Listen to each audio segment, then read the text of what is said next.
Eh bien voilà, c'est parti. Bonjour à toutes et à tous. Une petite explication. Il n'y a pas un effet Larson? Ça va? Non, dans la scène, c'est bon. Petite explication. Concernant le panneau des partenaires et amis, ce sont des gens qui, d'une manière ou d'une autre, nous aident. Par exemple, Denis Deschamps qui est là, c'était CCAF, délégué général, nous aide à trouver des contacts, par exemple. Ce ne sont pas des sponsors, hein, n'allez pas croire que nous sommes milliardaires.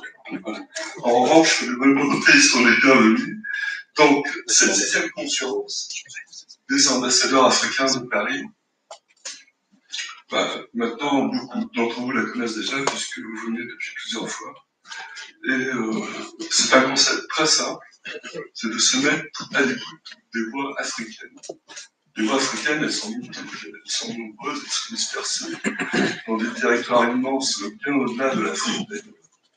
Mais ici, à Paris, nous avons la chance d'avoir les ambassadeurs. Ils sont là, on les a sous la main, ils sont là tous les jours presque. De temps en temps, ils prétextent une émission en Angleterre ou à Monaco, mais le plus souvent, ils sont là.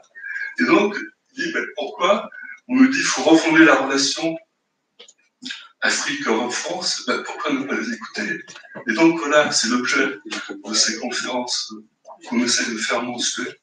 On n'a pas encore tout à fait dans les tempos, et en train de se rapprocher de cette périodicité mensuelle. Et l'objet, je viens de vous le dire, l'objectif, c'est que, espérons, à la mi-juin 2023, nous pourrons faire la grande conférence des ambassadeurs africains de Paris, avec des tables rondes qui dureront toute la journée, et bien sûr dans un endroit plus spacieux que celui-ci, même si on aime beaucoup être là, mais bon.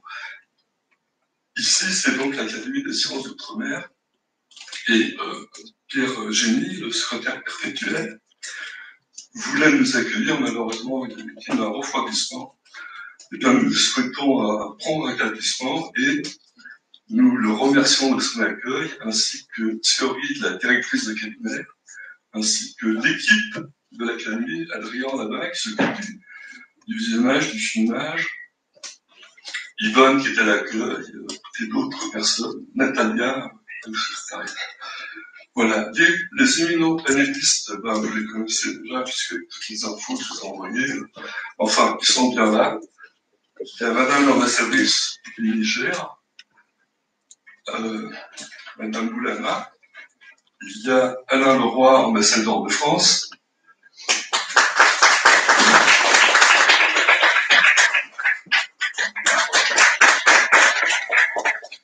il y a Madame Jessica Larson, qui est le numéro 2 de la représentation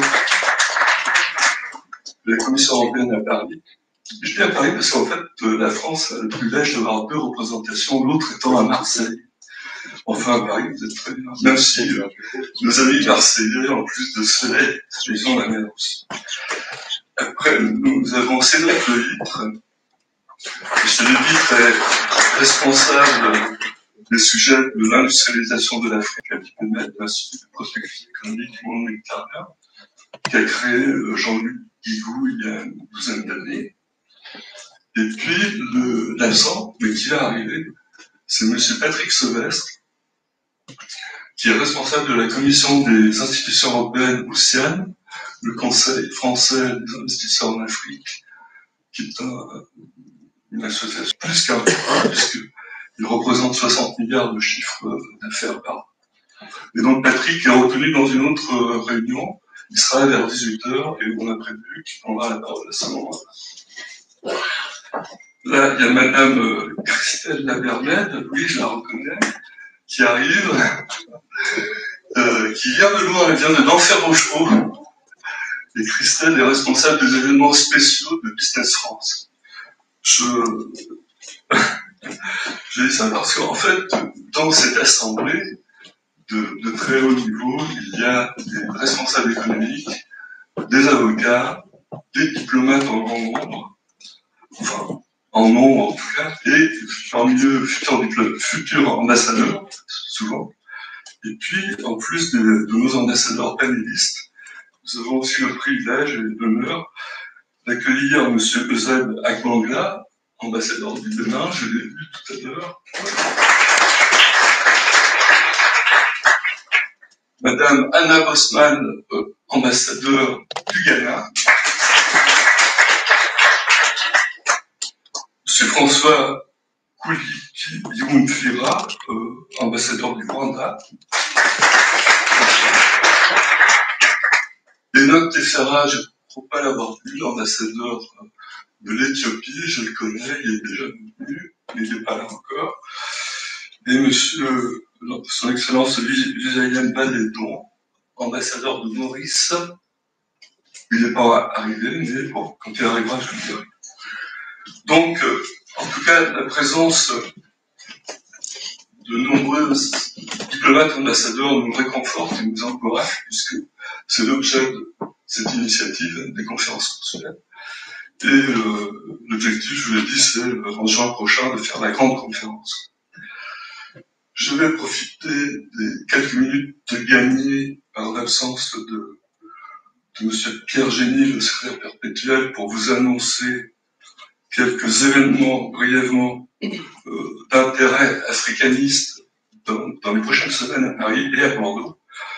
À Paris, le 17 novembre, à l'OSCP, il y a un événement d'importance, puisque c'est la cérémonie de lancement de la chaîne Innovation responsable en Afrique. Donc, par l'OSCP, avec le soutien du groupe Action et le partenariat média d'Africa Press. Donc, tous autant que vous êtes dans les 48 heures, vous allez recevoir une invitation gracieuse à participer à cet événement si cela vous intéresse. Ensuite, les Jacobins parisiens vont se délocaliser à Bordeaux, chez les Girondins, évidemment.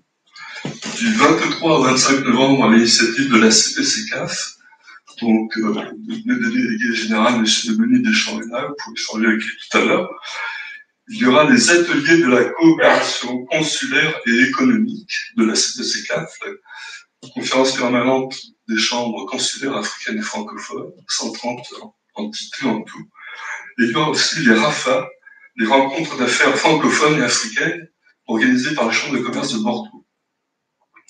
Nous avons ici d'ailleurs un éminent aquitain, c'est Alain Dupuis, qui est un entrepreneur et animateur d'une association Objectif Avenir Afrique. Il est tout au fond là-bas, mais il est bien là. Vous ne le raterez pas, il est grand et costaud. Tout à l'heure, vous le retrouverez.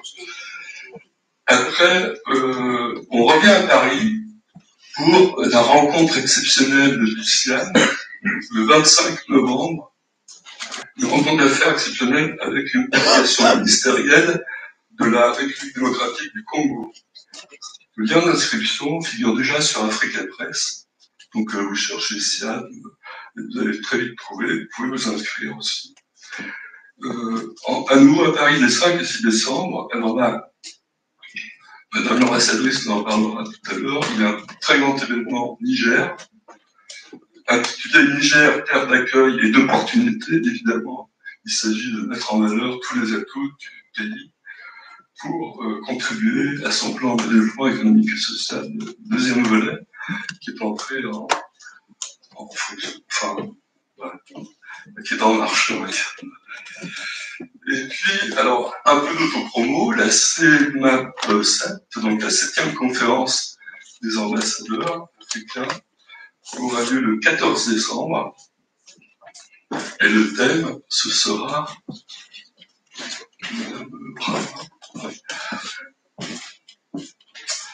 Le thème, ce sera les régions, acteurs émergents de la diplomatie économique territoriale Afrique-France.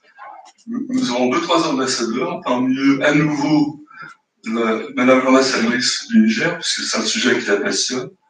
Alain Dupuis, qui est là-bas, tout au fond, donc, représentera les initiatives privées de la région bordelaise. Il y aura aussi un éminent marseillais et sans doute un éminent normand pour faire le paramétrage français métropolitain face aux ambassadeurs.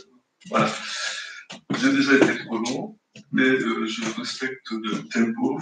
C'est à vous, Madame l'ambassadrice, vous allez parler 10 minutes. Ensuite, la première à la dernière. Maintenant, les 10 minutes à la fin. Et vous allez nous parler, je propose que, comme on l'avait évoqué, que vous parliez d'abord de l'actualité du Niger à Paris, et ensuite de vos attentes vis-à-vis du Global Gateway. Et vous allez être interpellé. Et puis après, ce sera son Excellence Alain Leroy. Ils vont venir tous les trois là. Qui nous parlera de ce qui a été fait depuis un an et demi, donc assez récemment après Covid, si on veut dire comme ça, ce qu'a fait l'Europe avec l'Afrique. Parce que souvent on met en avant des initiatives éparses et médiatiquement ronflantes, mais le fond des choses, c'est que l'Europe aujourd'hui encore est le premier partenaire de l'Afrique. Il va nous expliquer tout ça. Et puis, Madame Jessica Larson, qui elle aussi parlera 2 fois 10 minutes. Dans sa première intervention, tout de suite, elle va nous parler du Global Gateway, mais global, et dans la deuxième intervention, elle parlera du Global Gateway pour l'Afrique, avec l'Afrique. D'accord? Donc, mesdames, messieurs, je vous invite. Si vous voulez parler depuis la table, ou alors vous venez au pupitre, comme vous voulez.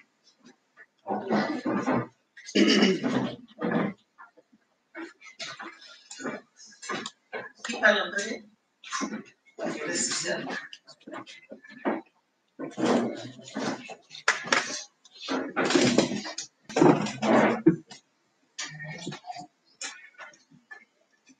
Ça, j'ai le public en face.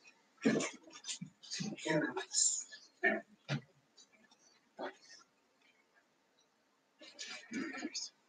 Merci beaucoup, monsieur Alfred Mignot. Je voudrais après vous saluer certaines personnes, malgré que vous avez cité l'essentiel en fait. Les collègues, il y a aussi, vous avez cité Alain Dupuis, que je connais très bien, parce qu'il est dans une association qu'on appelle Puits du désert, qui intervient dans le désert pour faire des puits, des écoles.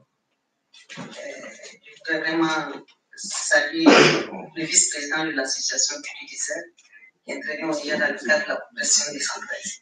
Je voudrais aussi saluer Marie-Luce Scarabus, qui est la conseillère du président de la République en matière de communication et de l'image. C'est une amie, mais c'est surtout la conseillère du président de la République. Donc, monsieur l'ambassadeur Leroy, mesdames et messieurs, monsieur Larson, monsieur Sylvestre, monsieur Levitre et Mignon, mesdames et messieurs, chers collègues ambassadeurs, tout le plaisir est pour moi de prendre part à cette tribune voulue par l'Agence de l'actualité économique africaine à Paris, Africa Press. Je salue et encourage cette initiative qui permet aux ambassadeurs africains de Paris de se retrouver pour échanger avec des partenaires français et européens sur les opportunités économiques et les possibilités d'investissement en Afrique. Je félicite également l'agence Africa Press pour la pertinence du thème au centre de notre rencontre aujourd'hui, un thème qui est plus que jamais d'actualité compte tenu du contexte mondial actuel. En l'espace de 3 ans, notre monde a vécu au rythme de crise que l'on pensait appartenir au livre d'histoire. De la pandémie de la Covid-19 aux répercussions dramatiques du dérèglement climatique, du retour de la guerre en Europe à la menace terroriste grandissante en Afrique, aucun pays ni continent, aussi développé soit-il, n'a été épargné par l'épreuve. À l'heure des bouleversements géopolitiques et des changements de paradigme, l'Afrique et l'Europe ne sauraient faire cavalier seuls pour répondre à leurs défis communs. S'il est vrai que l'adversité que nous vivons collectivement révèle chez certains la tentation du repli et du recours hâtif à des alternatives aux apparences séduisantes, aucune illusion ne peut indéfiniment résister aux réalités vécues par nos concitoyens. C'est pourquoi le thème de cette rencontre, Afrique-Europe, quelle nouvelle piste pour une coopération économique plus forte, a toute sa pertinence et permettra de renforcer le plaidoyer pour une solidarité internationale plus forte et plus efficace. Hasard du calendrier, cette 6e conférence des ambassadeurs africains intervient à un moment où mon pays s'apprête à organiser ici à Paris, les 5 et 6 décembre prochains, une table ronde sur le financement de son plan de développement économique et social, avec pour thème Niger, terre d'accueil et d'opportunités. Cette table ronde vise à recueillir l'adhésion et les intentions de financement des investisseurs et des partenaires au développement afin de permettre au Niger de poursuivre la matérialisation de ses engagements dans le cadre du développement durable. Son Excellence Mohamed Bazoum est élu président en 2021 sur la base d'un programme politique ambitieux dénommé Programme de Renaissance Acte 3, consolidé et avancé. Depuis son investiture le 2 avril, il est pleinement mobilisé et déterminé à mettre en œuvre son programme pour relever les défis auxquels le Niger est confronté afin de mettre le pays sur la voie du progrès et de la croissance inclusive. Ainsi, sous son impulsion, le gouvernement a adopté le 10 juin dernier le plan de développement économique et social, qui est le document de référence du pays en matière d'intervention dans les domaines socio-économiques, culturels, environnementaux pour les 5 prochaines années à venir et dont le coût global est estimé à 30 milliards d'euros, dont 46% provient des ressources propres de l'État et 21% attendus du secteur privé. Après le PDS de 2017-2021, ce plan est la 2e déclinaison quinquennale de la stratégie de développement durable et croissance inclusive du Niger, STDCI Niger 2035. Il vise le parachèvement de certains chantiers du précédent plan et à concrétiser les engagements du président Bazoum contenus dans le programme de Renaissance, Acte 3, et il reflète également la volonté du Niger de poursuivre la prise en compte de ses engagements internationaux, tels que Vision 2050 de l'Institut CEDEAO, la ZLECAf, l'agenda 2063 de l'Union africaine et l'agenda 2030 des Nations Unies et aussi l'accord de Paris sur le climat. Le diagnostic de la situation économique et sociale a mis en évidence 10 défis majeurs relatifs notamment au capital humain, au choc climatique et à la sécurité, et enfin à la nécessité d'une transformation structurelle de l'économie. De ces défis, il ressort 3 axes stratégiques clairs que le gouvernement nigérien entend poursuivre. Le premier axe stratégique consiste à développer le capital humain, l'inclusion et la solidarité en poursuivant nos actions sur l'éducation, la santé, la nutrition, le genre, la jeunesse et l'emploi. Le second axe stratégique vise à consolider la gouvernance, la paix et la sécurité sur la base de l'architecture de la Constitution du Niger, une république unitaire souveraine sur l'intégralité de son espace territorial. Ce n'est pas pour rien que je rappelle tout ceci, parce que nous sommes attaqués de toutes parts et nous voulons affirmer que nous sommes une république unitaire souveraine et sur l'intégralité de son territoire. Enfin, à travers le troisième axe stratégique, le gouvernement veut engager la transformation structurelle de l'économie.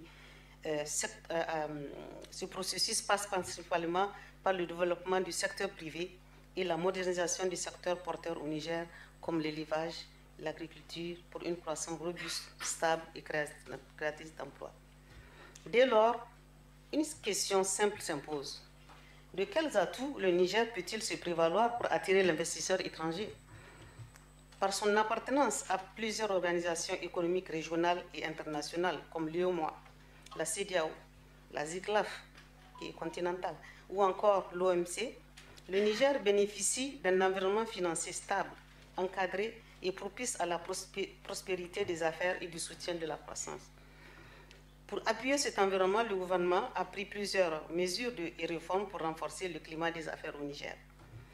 D'une part, sur le plan institutionnel, on peut retenir la création de la Maison de l'entreprise, du Haut Conseil des investissements, l'Agence de promotion des investissements, etc. et la mise en place d'un cadre national de dialogue avec le secteur privé. D'autre part, sur le plan législatif, on retient également la ratification de différents textes tels que le Code des investissements, le Code des douanes, du travail, etc. Tout l'arsenal juridique et institutionnel nécessaire pour créer un bon climat des affaires. Le Code minier, le Code pétrolier. Et bien sûr, la mise en place d'un cadre de partenariat public-privé. Au-delà des transformations structurelles du Niger, c'est aussi un ancrage géographique de choix. 6e plus grand pays d'Afrique, le Niger est un carrefour entre le Maghreb et l'Afrique subsaharienne et incarne une porte d'entrée privilégiée sur un marché d'environ 500 millions d'habitants, de consommateurs. Avec ses 1 667 000 km², le pays regorge de grandes ressources, à commencer par son domaine minier. Je pense que je vais vous épargner tous ces détails. Donc nous avons, en termes miniers, vous le savez, l'uranium, nous avons le fer, le phosphate, le pétrole, l'or. Bref, il regorge de ressources minières. Et aussi, sur le plan agricole, nous avons des millions d'hectares de terres cultivables. L'élevage est très prospère chez nous. Nous sommes actuellement à un cheptel de 42 millions de têtes, etc. Et n'oublions pas toutefois qu'en matière d'investissement, il n'est pas plus prometteur que le capital humain.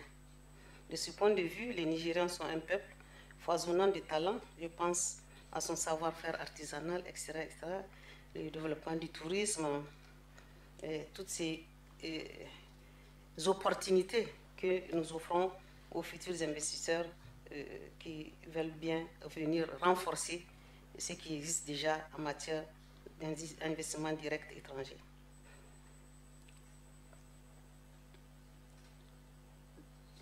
Donc je passe rapidement pour ne pas trop prendre le temps de... Mais le Niger, c'est avant tout une incroyable résilience, aussi bien sur le plan économique que sur le plan social. De cela découle une grande stabilité dans 2 domaines majeurs, la stabilité politique et juridique et la stabilité sécuritaire. Le président Bazoum a pris ses fonctions en avril 2021 à l'issue d'élections qui ont abouti à la première alternance démocratique au Niger. Aujourd'hui, l'ensemble des acteurs institutionnels, bien sûr, jouent leur rôle dans le respect mutuel et c'est heureux pour nous tous. C'est dans ce cadre que nous appelons les investisseurs, bien sûr, à venir au Niger. Le gouvernement a placé la sécurité et la quiétude sociale comme l'une des priorités de sa déclaration de politique générale. Pour cela, le Niger collabore, bien sûr, avec les Nations Unies et tous ses partenaires africains et occidentaux. Toutefois, le Niger ne peut pas avancer seul. C'est pourquoi nous saluons le paquet d'investissement Global Gateway, Afrique et Europe, appuyé par l'Union européenne et ses États membres, qui s'est fixé comme objectif de soutenir l'Afrique en vue d'une transformation solide, inclusive, verte et numérique. Dans le cas du Niger, des initiatives sont déjà prises pour appuyer le secteur privé à travers la création de fonds dédiés et de réformes importantes mises en œuvre ou en cours. On peut par exemple citer le FONAP, le Fonds d'appui à la promotion des PME et PMI, qui a pour objectif la recherche et la mobilisation des ressources destinées au financement des PME et PMI et la facilitation de l'accès au crédit bancaire. Il y a aussi le Fonds d'investissement pour la sécurité alimentaire et nutritionnelle, le FISAN, qui fédère les initiatives de financement agricole public et privé pour la transformation du secteur agricole. Notre objectif de transformation structurelle de l'économie pourrait être facilité si le Global Gateway accompagne ces fonds. Je le dis sans détour, nous attendons de l'Union européenne des engagements substantiels pour soutenir le secteur privé et le respect de ces engagements pour une meilleure refondation de la coopération avec l'Afrique. La mise en œuvre rapide et efficiente, je dis bien rapide et efficiente, du Global Gateway est le meilleur gage pour l'Afrique de la transformation tant souhaitée conformément aux engagements pris au sommet UE-Afrique. En ce qui concerne le Niger, Nous nous préparons activement à cela et nous espérons que le Global Gateway participera à la transformation structurelle de notre économie, ligne directrice de notre plan de développement économique et social. C'est aussi dans ce cadre international que nous comptons sur l'OIF pour insuffler une forte mobilisation des milieux d'affaires et des États membres de l'organisation en faveur de la table ronde sur le financement du PDS lors du prochain forum économique francophone qui aura lieu à Djerba les 20 et 21 novembre en marge du sommet de la francophonie. Mesdames et messieurs, à ce stade de mon discours, il me plaît d'évoquer les relations de coopération particulièrement privilégiées entre le Niger et la France. Nous nous félicitons de partager avec nos amis français des orientations stratégiques de développement. Le Niger salue en effet la pertinence de l'aide au développement et des appuis budgétaires de la France à travers plusieurs projets et programmes dirigés par l'AFD et la coopération culturelle et scientifique développée au sein de nos institutions. En matière de sécurité et de défense, nos deux pays entretiennent une coopération importante qui vise en particulier à renforcer l'expertise nigérienne en matière de lutte contre la grande criminalité telle que le terrorisme, le trafic divers.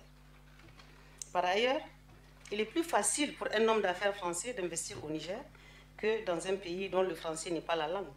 Cette culture francophile nous rapproche beaucoup plus de la France que d'autres partenaires. Les investissements directs étrangers français au Niger gagneraient à être consolidés et renforcés. Un climat des affaires reboosté et une croissance économique qui pourrait atteindre à court terme les 2 chiffres conduiront nécessairement à une remontée sensible des IDE.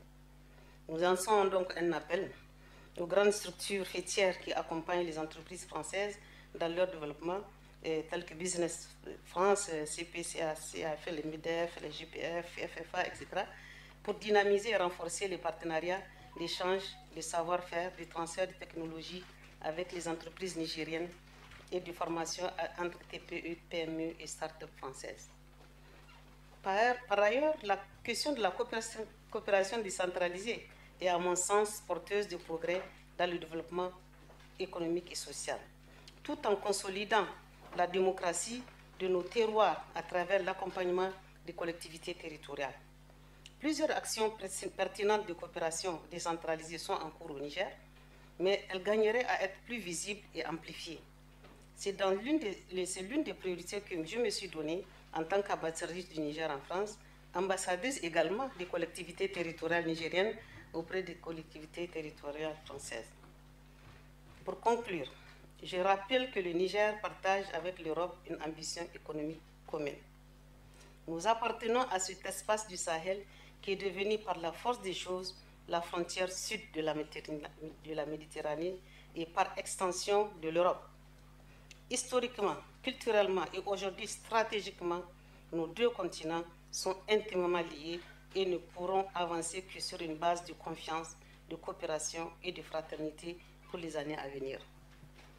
Les défis que doit relever Niger sont immenses, mais nous savons pouvoir compter sur la clairvoyance et la détermination de notre président et de son gouvernement, la résilience de notre peuple et le soutien de nos partenaires français, européens et internationaux pour les relever. Je vous remercie de votre aimable attention. Merci beaucoup.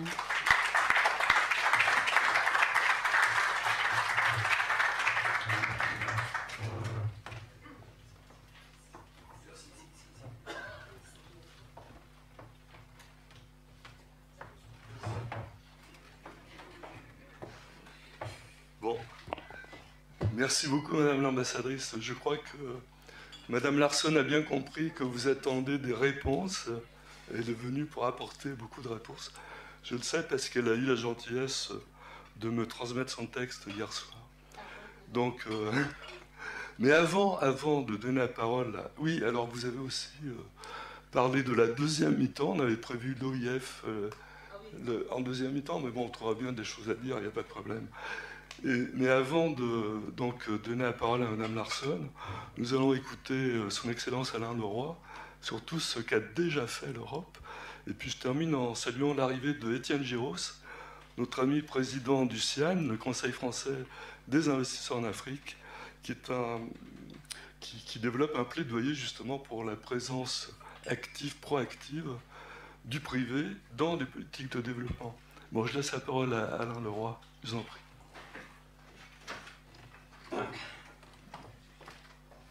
Merci, cher Alfred Mignot, merci de cette initiative. Mesdames les ambassadrices, mesdames et messieurs les ambassadeurs, chacun et chers amis présents dans la salle. D'abord, bravo pour le thème qui a été choisi. Je relis Afrique-Europe, quelle nouvelle piste pour une coopération économique plus forte. Et je dois dire que je souscris à 100% de ce que vous avez dit, madame l'ambassadrice, dans votre conclusion, sur les défis communs et sur le besoin de travailler ensemble. Je crois que c'est parfaitement clair. Et c'est l'esprit, je crois, de la conférence d'aujourd'hui. Et alors moi, pour parler de ça et pour dire un peu ce qui a été fait ces dernières années et les pistes sur lesquelles nous travaillons encore aujourd'hui, moi j'aime bien toujours commencer par quelques chiffres pour rappeler les ordres de grandeur qui sont souvent connus, mais tous les chiffres ne sont pas connus, donc je les rappelle. D'abord, sur l'Afrique elle-même, le plus simple, c'est d'abord les termes de population. Je rappelle, population de l'Afrique aujourd'hui, selon les chiffres bien sûr des Nations Unies, le FNUAP, le Fonds des Nations Unies pour la population, 1,4 milliard d'habitants aujourd'hui, 2,5 en 2050 et 4,3 en 2007. Donc simplement, aujourd'hui, la population d'Afrique fait 13% de la population mondiale. En 2050, elle fera 26% de la population mondiale. Je crois que ces chiffres sont très importants pour montrer l'importance de la coopération, évidemment, avec ces magnifiques continents. Deuxième chiffre, deuxième série de chiffres pour rappeler un peu les ordres de grandeur, pour aller dans le sens que disait Alfred Mignot tout à l'heure, sur la place, le rôle de l'Europe en Afrique. Rappeler que l'Europe est de très très loin le premier partenaire de l'Afrique dans beaucoup de plans. Alors, par exemple, en termes, vous avez mentionné l'aide publique au développement, en termes d'aide publique au développement, l'aide de l'Europe, c'est de l'ordre de 65 milliards d'euros par an. C'est énorme, évidemment. C'est très très très loin dans les autres. En termes de commerce, les échanges commerciaux entre l'Europe et l'Afrique, c'est de l'ordre de 230 milliards d'euros par an. Je crois que c'est important à savoir. Troisièmement, en termes de stock d'investissement, le stock d'investissement européen en Afrique, c'est de l'ordre également de 200 milliards d'investissements. Le stock, sans compter bien sûr le flux annuel, bien entendu. Je rappelle aussi un autre chiffre bien connu, sur le terme d'étudiants africains en France, le chiffre, c'est 220 000 étudiants africains en Europe. C'est évidemment majeur, bien sûr. Voilà, Erasmus, 800 millions, voilà, on pourrait dire beaucoup d'autres chiffres, mais je crois que ça montre bien la réalité de ces chiffres, c'est que l'Europe est de très très loin le premier partenaire. On l'oublie un peu, et peut-être parce que l'Europe n'est pas assez visible. Et moi j'ai apprécié qu'au dernier sommet Europe-Afrique, quand je vais parler du mois de février, la Commission européenne et l'Union européenne ont décidé de parler dans ce qu'ils appellent en Team Europe, en équipe Europe, pour globaliser à la fois ce que font chacun des États membres de chacun des pays africains et les délégations de la Commission, les délégations de l'Union européenne et de la Commission européenne dans chacun des pays, globalisés. Parce que, évidemment, si on prend chaque État individuel, ça n'est pas suffisant, mais si on groupe les États plus ce que fait la Commission, c'est l'effort de l'Europe, c'est bien ça, c'est la Commission et les États membres qui sont évidemment les grands acteurs. Alors, peut-être je vais maintenant dire un mot de ce qui a été fait récemment, puis vous dire un peu sur quoi on travaille, rappeler alors ça, du point de vue de la France, cette fois-ci, c'était la chose dont elle était mêlée, qui était l'idée que dans 2020-2021, c'était l'idée de dire que la crise économique due au Covid, ça touchait tous les continents, l'Europe, l'Afrique, les États-Unis et tous les autres, mais pour plus de mouvements, plus d'exportation, etc., de la crise du Covid, mais que l'Europe et les États-Unis avaient des moyens plus que d'autres pour répondre à cette crise économique, en particulier en injectant des liquidités dans l'économie. Pour l'Europe, ça a été ce qu'a fait la Banque Centrale Européenne, ça a été majeur, ce qu'elle a fait la Banque Centrale Européenne, plus l'emprunt aussi européen. Donc ça met surtout ce qu'a fait la politique d'achat d'actifs, de quantitative easing de la Banque Centrale Européenne était majeur pour injecter des liquidités, était majeur pour relancer la croissance en Europe. De la même façon, aux États-Unis, la Federal Reserve Bank a injecté beaucoup d'économies, même politique du quantitative easing, pour les États-Unis. Et l'Afrique n'avait pas une banque centrale continentale qui aurait pu faire ce. D'où cette idée qu'a eu le président Macron, et qu'on a travaillé avec beaucoup d'autres, et bien sûr Kristalina Georgieva et beaucoup d'autres, de dire mais comment pourrait-on réinjecter des liquidités en Afrique dans le moment de cette crise. Et ça a été l'idée d'utiliser les droits de tirage spéciaux du FMI. C'était une sorte de quasi-monnaie, alors c'est une monnaie intermédiaires. Et donc, c'est ce qui a été décidé. Et donc, au sommet du 18 mai à Paris, auquel était représenté un très grand nombre de chefs d'État africains, plus bien sûr le président du Conseil européen, la présidente de la Commission européenne, bien sûr, et beaucoup d'autres, la directrice générale du FMI, le président de la Banque mondiale, ils étaient tous là, plus d'ailleurs le représentant chinois, indien et beaucoup d'autres. Et là, a été décidé donc, de lancer cette opération, ces fameux 650 milliards de dollars d'émissions de DTS pour l'ensemble du monde, ce qui en faisait 33 milliards pour l'Afrique, parce que 33 milliards, c'était en fonction, bien sûr, de la quote-part de chacun des pays en Afrique. Et donc, cette émission, décidée, enfin, dans le principe avait été actée à cette réunion du 18 mai, a été officiellement décidée le 3 août 2021, au sein du conseil d'administration du FMI, et mise en œuvre dès le 23 août 2021. Donc, dès le 23 août 2021, les pays africains ont reçu, chaque banque centrale des pays africains a reçu sur son compte au FMI sa part des 33 milliards de dollars décidés. Donc ça a été décidé très rapidement. Accord de principe 18 mai, accord formel 3 août 2021 et à la disposition des pays africains dès le 23 août 2021. Donc on ne peut pas dire que ça a été lent, au contraire, je crois que ça a été très rapide. Mais, comme l'a dit le président Macron dès la conférence de presse de ce fameux sommet du 18 mai 2021 sur le financement des économies africaines, 33 milliards, ça n'était pas suffisant par rapport aux besoins de l'Afrique, qui à l'époque était évalué par le FMI à 285 milliards de dollars jusqu'à 2025, pour retrouver le vrai chemin de croissance. D'où le président a annoncé dans sa conférence de presse qu'on souhaitait arriver jusqu'à un chiffre de 100 milliards, arriver jusqu'à un chiffre de 100 milliards par le prêt de nos propres DTS, des pays les plus avancés, au profit de l'Afrique. Et là, c'est ce qui a été décidé, donc d'arriver jusqu'à 100 milliards. Ça n'était pas encore décidé, c'était le principe d'essayer d'arriver jusqu'à 100 milliards. Et alors, c'est pas inintéressant, après a suivi le sommet du G20 à Rome, et de ces 100 milliards, il y a eu un petit tour de passe-passe intéressant, c'est qu'on pensait que c'était 100 milliards, dont les 33 milliards, et en fait, on arrive peut-être un peu plus que ça, on essaie d'arriver 100 plus 33, mais on n'y est pas encore tout à fait. Alors, en arrivant ici, j'ai refait le point exactement pour où on était de ces 100 milliards. J'ai les chiffres ici.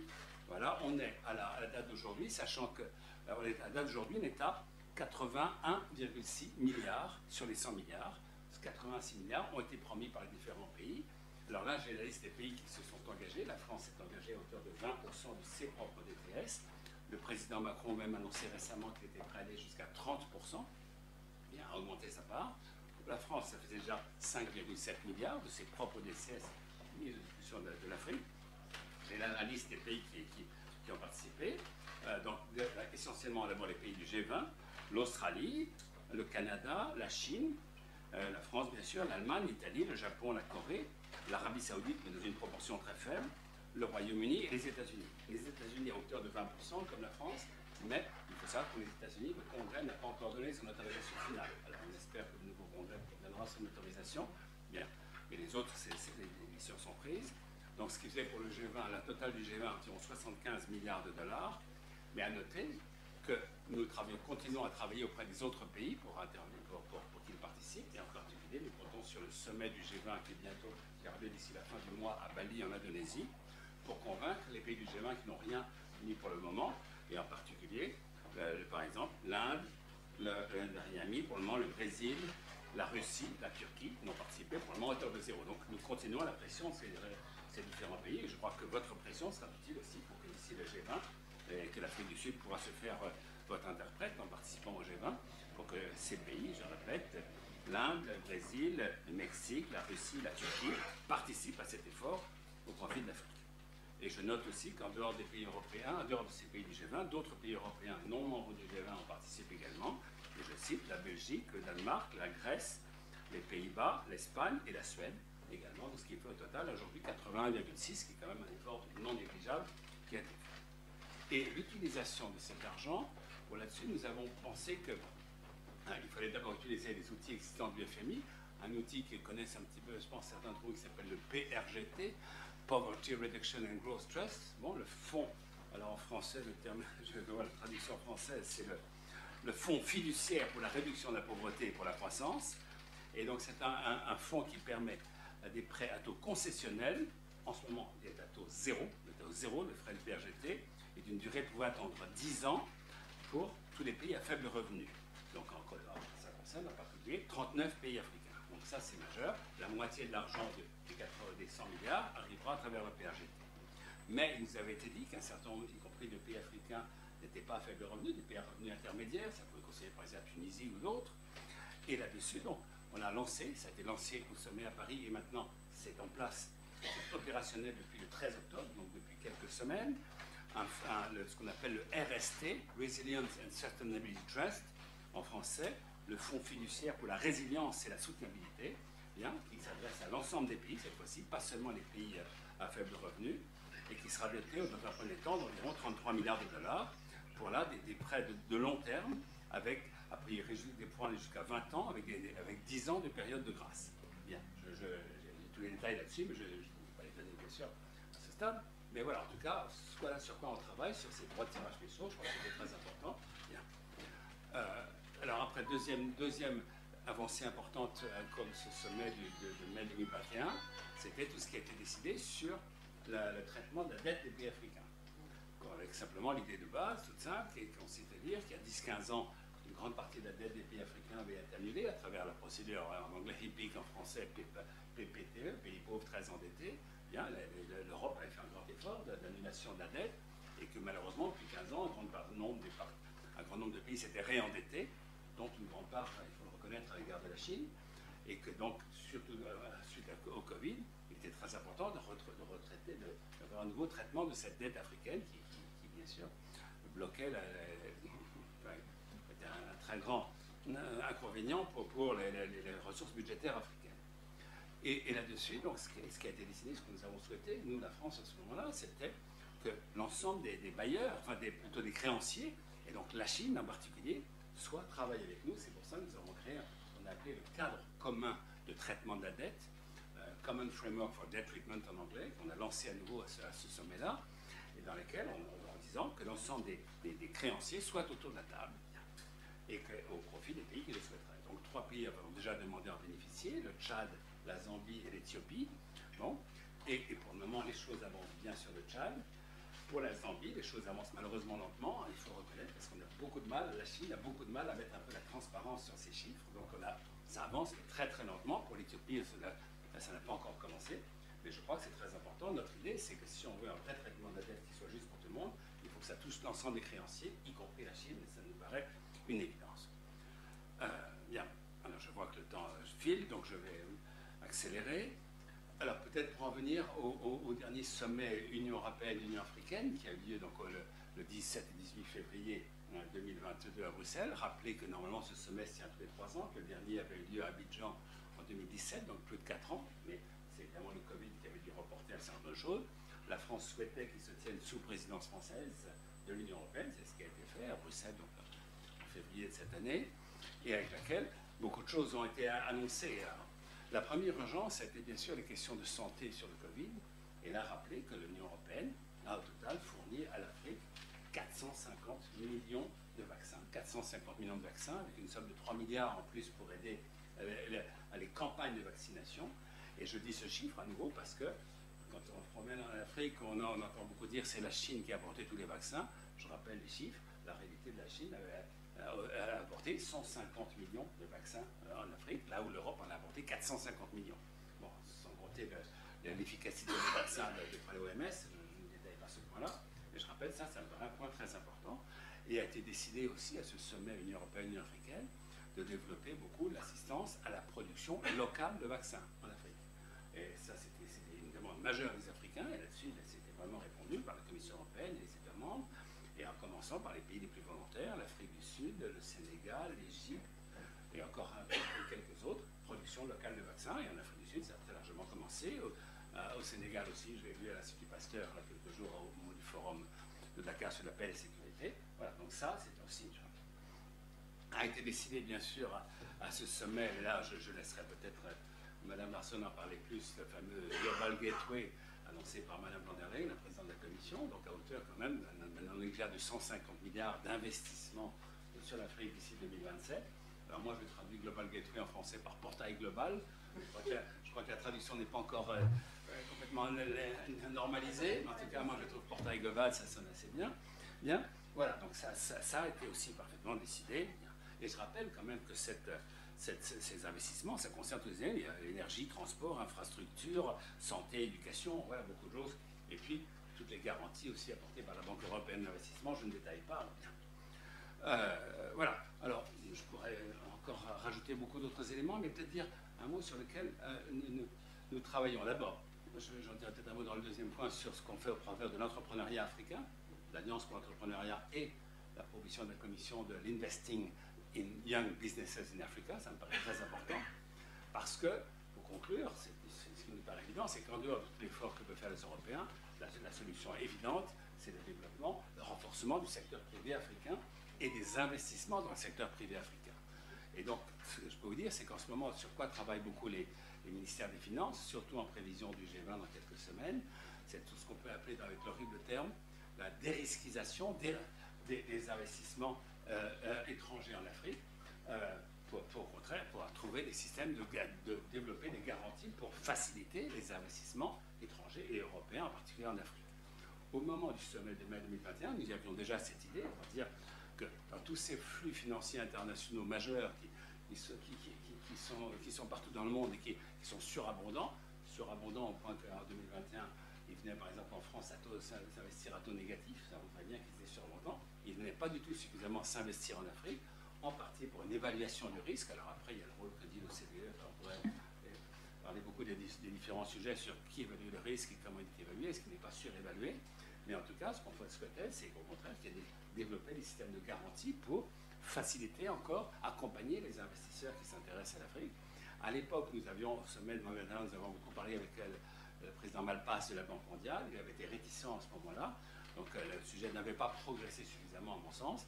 Je peux vous signaler qu'en ce moment, et en prévision du G20 dans quelques semaines, c'est vraiment un des grands sujets, ce qu'on pourrait appeler un espèce de pacte financier pour l'Afrique, dans lequel cette idée de faire des garanties, de dérisquer, de faciliter, d'accompagner les investissements étrangers en Afrique, c'est une idée sur laquelle je n'ai pas encore les solutions. On verra bien ce que décidera le G20 dans quelques semaines et qui est en ce moment tout à fait à l'ordre du jour. Je m'arrête là. Merci. Oui, merci. Merci beaucoup Alain pour cet exposé très précis et qui nous remonte un peu le moral parce qu'on est tellement critiqués que voilà. Et donc maintenant on va écouter qu'est-ce que c'est ces deux mots magiques qu'on ne sait même pas vraiment traduire, le Global Gateway. C'est à vous, Madame Larson. Merci Monsieur Mignot. Mesdames et Messieurs les ambassadeurs, Mesdames, Messieurs, je me réjouis d'être parmi vous ce soir. Déjà pour vous présenter le Global Gateway, je ne vais pas m'aventurer à le traduire. Je pense qu'on peut proposer plusieurs options. On a déposé le brevet encore sur aucune. Mais surtout pour écouter. Et je vous remercie, Madame l'ambassadrice, parce que l'expérience que vous avez partagée aussi sur votre pays est essentielle. Alors, la pandémie de Covid, elle a brutalement mis en lumière les conséquences découlant d'infrastructures mondiales incomplètes, incompatibles ou déconnectées. Mais il n'a pas fallu attendre la crise du Covid pour se rendre compte qu'il y avait un déficit d'investissement dans les infrastructures dans le monde. D'ailleurs, moi aussi je vais vous donner quelques chiffres. Le G20 estimait qu'au niveau mondial, on atteindrait d'ici 2040 un déficit d'investissement dans les infrastructures de 13 000 milliards d'euros. Et si on ajoute à ça les investissements supplémentaires nécessaires dans les infrastructures liées au changement climatique et à ses conséquences et la dégradation de l'environnement, ce chiffre passe à 1300 milliards par an. La stratégie du Global Gateway, qui a été donc annoncée dans le discours sur l'état de l'Union européenne, qui est donné chaque année par la présidente de la Commission européenne. Donc ça, c'était le discours en septembre 2021. Elle a annoncé cette initiative et ensuite une communication conjointe entre les services extérieurs de l'Europe et puis la Commission européenne détaillant cette stratégie a été publiée en décembre 2021. Et cette stratégie, elle se veut être la contribution de l'Union européenne à la réduction de l'écart d'investissement mondial dans le monde entier. Alors là, je vais d'abord vous décrire cette stratégie dans sa globalité, puis après on parlera de manière plus précise de l'Afrique. Donc cette stratégie dans sa globalité, c'est 300 milliards d'euros entre 2021 et 2027, dont 150 milliards dédiés pour l'Afrique. Le Global Gateway, il s'inscrit aussi donc, dans une lignée d'engagement pris par les dirigeants du G7, dont vous avez retracé aussi le parcours, et dans l'idée de vraiment lancer un partenariat au niveau des infrastructures, fondé sur des valeurs, fondé aussi sur un haut niveau d'exigence sociale et environnementale, sur un haut niveau de transparence et afin de répondre donc aux besoins mondiaux dans la matière.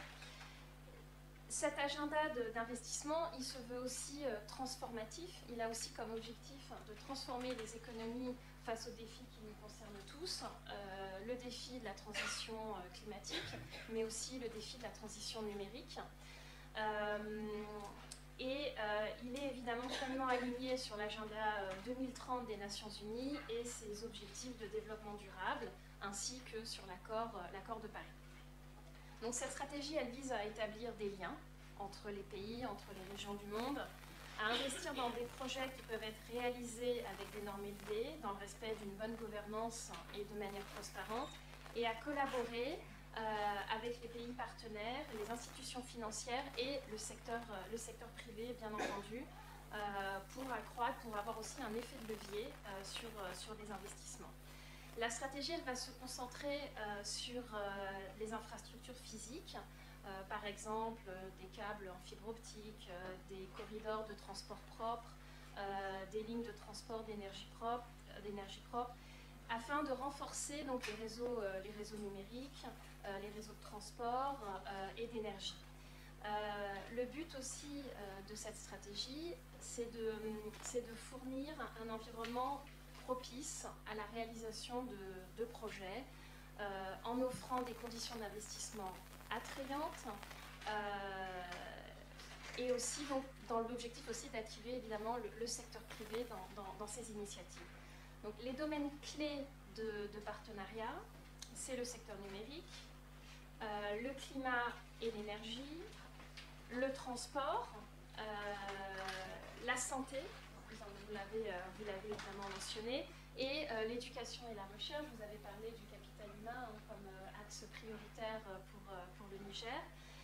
L'approche, comme vous l'avez aussi mentionné, c'est une approche Team Europe. Donc Team Europe, ça veut dire quoi? Ça veut dire que cette mise en œuvre, elle rassemble à la fois l'Union européenne, ses États membres et leurs institutions, les institutions financières et de développement. Donc la Banque européenne d'investissement, par exemple, ou la Banque européenne pour la reconstruction et le développement. Et cette approche, elle vise, comme je l'ai déjà dit, donc à mobiliser le secteur privé afin de stimuler aussi les investissements privés. Le public est là pour apporter des garanties, pour avoir un effet mobilisateur, mais évidemment, il faut aussi l'action et mettre dans cette dynamique le secteur privé. Le financement, donc je vous ai parlé de 300 milliards d'euros. Concrètement, cet argent viendra en partie du Fonds européen pour le développement durable plus. Donc là, ce sera jusqu'à 135 milliards d'euros qui vont être débloqués pour des investissements garantis. Il y aura jusqu'à 18 milliards d'euros mis à disposition sous forme de subventions au titre du budget de l'Union européenne.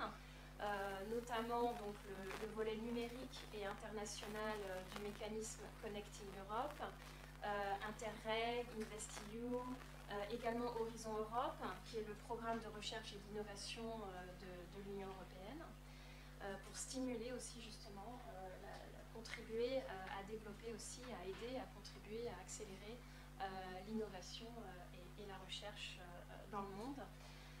Et les institutions financières et de financement de développement, donc la BEI et la World, ont prévu des volumes d'investissement allant jusqu'à 145 milliards d'euros.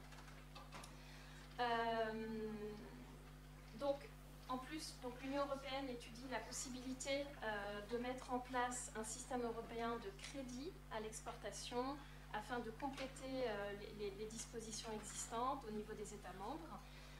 Ce système vise à faciliter aussi la participation d'entreprises européennes à des projets d'infrastructure.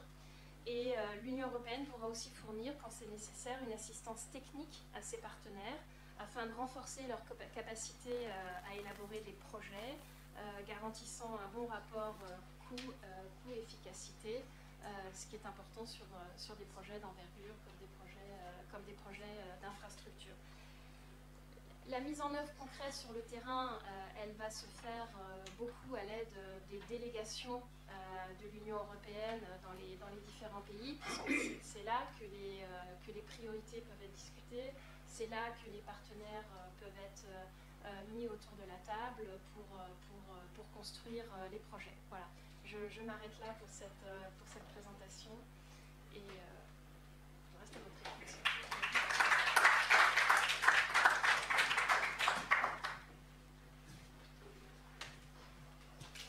Merci beaucoup, Madame. Je pense que la deuxième partie de son intervention sera écoutée encore plus attentivement, mais on sera au cœur du sujet africain. Je salue l'arrivée de M. Patrick Sevestre, président de la Commission des institutions européennes du CIAD, le Conseil français des investisseurs en Afrique. Et donc on va tourner, mesdames et Patrick et Cédric.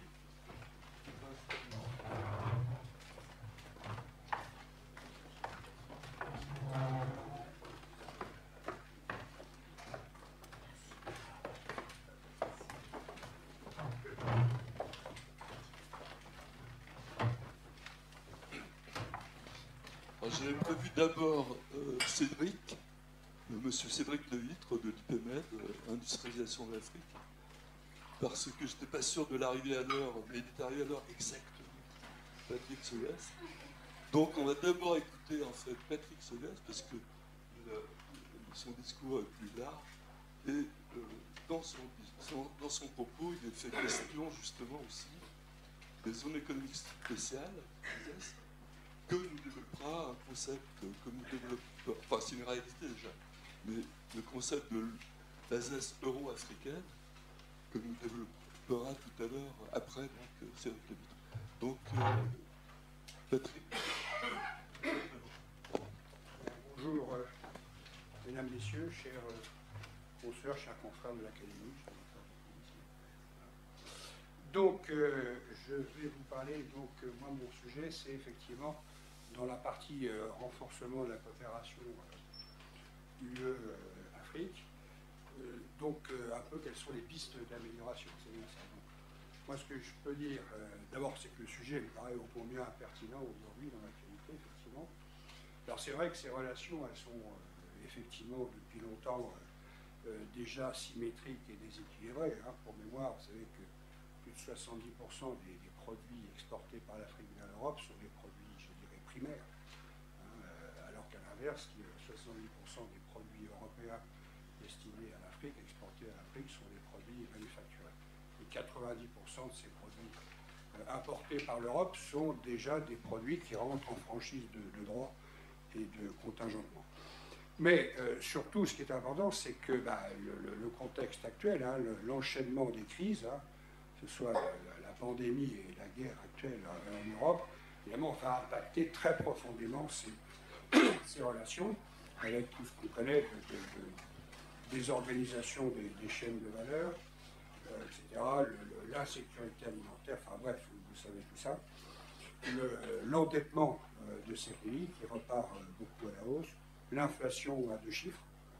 Il y a certains pays en Afrique de l'Ouest qui ont maintenant des taux d'inflation de pas loin de 40%, avec certains pays où la monnaie dévise de plus de 50%. C'est là où on voit quand même que là, son franc n'est pas sans intérêt. Mais ce n'est pas ça mon propos. Ce que je veux dire, c'est qu'aujourd'hui, le choc va être très profond, hein, et en particulier sur les recettes publiques de ces pays. Et c'est bien sur le secteur privé africain, que va reposer le financement futur de la dépense publique nationale. Et c'est le formel, hein, qui devra assurer l'emploi, et bien sûr au travers de la fiscalité, de financer les services de santé, d'éducation, les infrastructures, et non l'aide publique au développement. Il faut que ça soit clair. Et soyons précis, si le secteur privé africain n'est pas au rendez-vous, ben, le continent africain il continuera de dépendre de cette aide publique au développement qui est occidentale. S'il est décrié, il nourrira encore les amertumes, les aigreurs, les rancunes, etc. Alors, c'est vrai, ce secteur privé il est pourtant reconnu comme un moteur le moteur du développement. Hein. Bon. Enfin, le fait est, il faut bien dire les choses, c'est que l'implication réelle, concrète du secteur privé dans la relation UE-Afrique, bah, elle est restée quand même assez virtuelle. Donc, que ce soit dans les accords de Cotonou, vous connaissez, et puis aussi maintenant dans la coopération UE-UA, elle est quand même marquée. Alors, il y a des progrès, bien sûr, hein, pour pas non plus trop caricaturer, mais elle est quand même néanmoins marquée par une relation d'État-État, de bureaucratie à bureaucratie. Et au-delà du discours un peu incantatoire, le secteur privé, il n'est pas vraiment dans l'ADN du monde du développement à Bruxelles, disons les choses, mais il n'est pas plus d'ailleurs en France, hein, soyons clairs. Donc, aujourd'hui, enfin moi c'est notre conviction, nous Ocean, je salue le président qui est là, l'Afrique a plus besoin d'investissement que d'aide, hein, soyons clairs. Donc pour renforcer la coopération, si c'est ça le sujet, effectivement, il est indispensable de déplacer cette notion d'aide publique au développement vers celle d'investissement pour le développement. Les entreprises privées, qu'elles soient d'abord africaines, mais devraient être impliquées plus directement dans la mise en œuvre de projets qui sont utiles au développement. Et donc, et là, de ce point de vue-là, les investissements directs étrangers européens, disons-le, font face à des vents contraires en ce moment. Il y a des risques de baisse significatifs. Enfin, on verra un peu plus tard les risques auxquels ils sont confrontés. Voilà. Donc, moi je pense que le moment est venu de bousculer un peu ce contexte un petit peu surnormé et d'accélérer les choses et de partir sur des partenariats de projets qui soient plus engageants et surtout plus lisibles sur le terrain et qui correspondent aux besoins réels des Africains. Alors, pour mettre en œuvre ces recommandations, nous, on a émis plusieurs propositions. Je ne vais pas de toute manière, mais il y en a au moins 5 très rapidement que je vais vous lire. Première chose, c'est déjà de rendre plus accessible, de rendre plus visible les instruments de l'Europe en matière de financement dédié aux entreprises. Aujourd'hui, il faut bien dire les choses, les entreprises ne sont pas directement éligibles à ces outils. Et on déplore, nous, qu'il y a quand même une rebilatéralisation de l'aide. L'aide, elle est aujourd'hui dédiée, je crois que ça a été dit tout à l'heure, mais elle est aujourd'hui déléguée plutôt aux institutions nationales de développement, aux AFD et aux équivalents en Europe. Et donc ça, effectivement, on a l'impression que l'Europe, dans ce domaine-là, apparaît plus comme une caisse de cofinancement qu'autre chose. Donc là, il y a un problème à la fois de vision et d'accessibilité. Donc, nous, on prône, c'est le fameux choc de simplification. Ben voilà, là, il y a un sujet sur lequel ce choc devrait se faire. En particulier, je pense au programme du Global Gateway. On est incapable de dire aujourd'hui comment y accéder. On ne sait pas quels sont véritablement quel est le financement de ça, ces fameux 150 milliards. On a tenu je ne sais combien de réunions avec la Commission et on n'y voit encore pas très clair, disons. Donc, deuxième proposition, c'est d'accélérer le chantier de la zone économique de libre-échange. Alors là, il faut être très clair. Et il faut que le secteur privé soit impliqué dans ce chantier. Ce qui n'est pas le cas aujourd'hui. Donc, soyons clairs, le succès de cette zone, elle dépendra dans quelle mesure les entreprises africaines seront en mesure de l'appliquer et si elles décideront si ça vaut le coup de le faire. Aujourd'hui, ce n'est pas le cas. Le secteur privé n'est pas associé à ces négociations.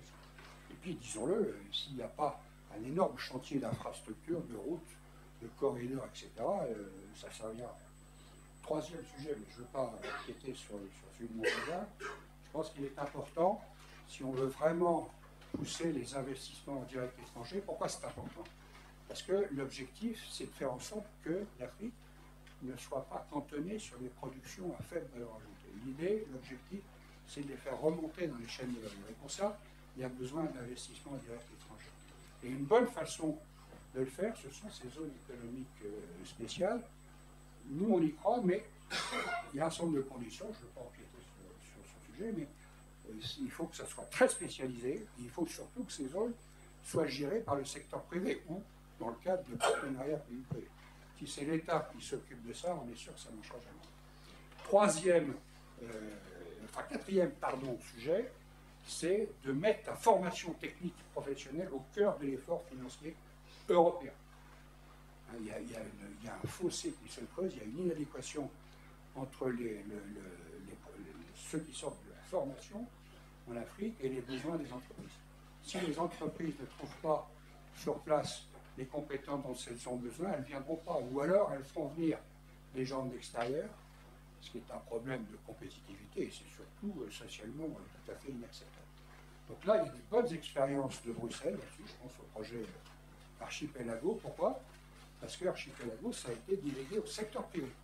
Et ce sont des programmes importants, hein, je ne sais plus combien c'est, une dizaine, une quinzaine de millions, 15 millions, et ce n'est pas du tout des petits projets qui soient... on n'est pas dans le saupoudrage. Donc ça, c'est très important. Et dernier point, et celui-là, il n'est pas des moindres, c'est le problème de l'environnement normatif européen. Qui fait qu'aujourd'hui, c'est très compliqué. On parle d'investissement direct étranger, mais ils sont souvent dissuadés, parce qu'aujourd'hui, c'est surtout un peu, je dirais, ce messianisme, si vous me permettez l'expression, normatif du Parlement européen, qui fait me peser des menaces très fortes. C'est-à-dire qu'aujourd'hui, vous savez que les entreprises européennes en Afrique peuvent être tenues pénalement responsables des agissements dans toute leur chaîne de valeur, à tous les niveaux. Si, effectivement, il y a des manquements en matière de droits de l'homme, de gouvernance, etc. Alors, aujourd'hui, le périmètre qui s'est étendu à la déforestation, au travail. Alors, évidemment, personne ne va dire qu'on est pour la déforestation ou le travail des enfants. Mais nous, ce qu'on demande, c'est au moins qu'il y ait une obligation, peut-être, de moyens et pas de résultats. Et de pas, que ce ne soit pas pénal, les entreprises ne doivent pas être tenues pénalement responsables. Ça n'a pas beaucoup de sens, surtout que nos concurrents non européens ne sont pas du tout sujets à ce genre de menaces. Donc voilà, pour conclure rapidement, moi je dirais qu'aujourd'hui la relation UE-Afrique ne peut pas se contenter de bonnes intentions. Bon, le partenariat d'égal à égal, d'accord, mais enfin il faut lui donner du contenu. Ce messianisme que moi je dénonce, du Parlement, les excès, ça décourage un peu les investissements européens. Je crois qu'il faut arrêter de dire aux Africains ce qui est bon pour eux. On n'arrête pas avec des injonctions morales. On n'a plus en matière de transition énergétique. Il faut arrêter ça. Je veux dire, les Africains, aujourd'hui, l'Afrique a besoin de mettre en valeur, mettre en chantier leurs ressources fossiles. On voit que c'est légal. Et puis, dernier point, je conclurai là-dessus, c'est de dire il ne faut pas perdre de vue que dans le contexte actuel, l'Europe, nous, on n'a pas vraiment de choix que d'avoir un partenariat plus positif, plus proactif avec l'Afrique. Et bien moi, je crois que les Africains, eux, ils ont clairement le choix. Donc voilà.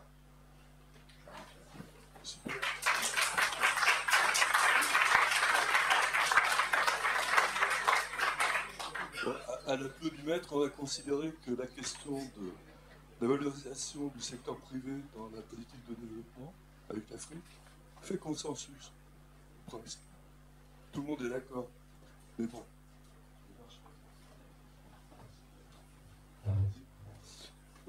En tout cas, merci Patrick. Alors, vous avez tout dit de ce qui était prévu. Ça veut dire que vous pourrez rebondir quelques minutes sur des révélations que va nous faire Mme Larson. Parce que là, elle est très interpellée, c'est clair. Gentiment. Cédric, donc les S, version euro-africaine, ça pourrait être quoi? Quelle est la question? Excellences, mesdames et messieurs, je vais rentrer tout de suite dans le vif du sujet. Pourquoi s'intéresser aux zones économiques spéciales? Car elles répondent à un besoin. Monsieur l'ambassadeur de France, vous l'avez rappelé, la démographie en 2050, l'Afrique abritera un quart de l'humanité. Il y a un défi qui mérite toute notre attention et un défi qui dépasse de loin tous les autres, c'est l'irruption de la jeunesse comme secteur clé de la population. En effet, en 2050, une personne sur deux en Afrique aura moins de 25 ans. Donc le défi de la démographie est avant tout un défi de l'emploi de la jeunesse et donc un défi de leur insertion économique et sociale. Un défi du capital humain, mais aussi un défi du développement humain. Ça, c'est mon premier point. Le deuxième point, c'est que l'industrialisation, elle est indispensable à la création d'emplois. Aujourd'hui, l'industrialisation, c'est le seul levier qui permet un changement structurel et de diversification d'une économie. Patrick l'a rappelé, l'industrialisation permet la montée en gamme dans la production des produits et permet l'insertion dans les chaînes de valeur mondiales. Donc, en somme, que pouvons-nous dire? En Afrique, il y a un besoin d'industrialisation, mais surtout un besoin d'accélérer cette industrialisation. Pour absorber ce potentiel démographique, et je parle de potentiel démographique car on a une jeunesse africaine qui est créative, et ça serait quand même dommage de ne pas s'en emparer. Et je vais finir la première partie de mon propos en vous posant une question. Savez-vous en combien de temps la Chine est devenue le premier atelier du monde? En seulement 40 ans. Ce que les Européens ont fait en un siècle et demi. Bon, la technologie est aidante, mais comment ils ont fait? En construisant 2546 S. En Afrique, on compte à peu près, les organisations internationales dénombrent à peu près 237-250 S pour une population à peu près de même ordre. Donc vous voyez un peu le décalage qu'il y a à faire. Alors, les zones économiques spéciales, de quoi parle-t-on? Elles se caractérisent par un périmètre géographique délimité. Elles bénéficient d'avantages, notamment fiscaux, de dérogations, dérogations fiscales, de réduction douanière et de simplification administrative. Mais l'élément clé des zones économiques spéciales, c'est l'environnement. L'environnement des entreprises et l'environnement des affaires. Une entreprise, vous créez une entreprise à Paris, vous ne posez pas trop de questions, vous avez tout autour de vous. En Afrique, c'est un peu plus compliqué. Une entreprise a besoin de facteurs de production pour se développer. Donc c'est l'ensemble des ressources qui vont permettre la création d'un bien ou d'un service. Donc du capital, des ressources humaines, des fournisseurs, de l'eau, de l'électricité, de l'Internet. Or, en Afrique, ces facteurs sont soit dispersés ou en insuffisance. Donc, en pensant ces zones, on peut concentrer ces facteurs de production.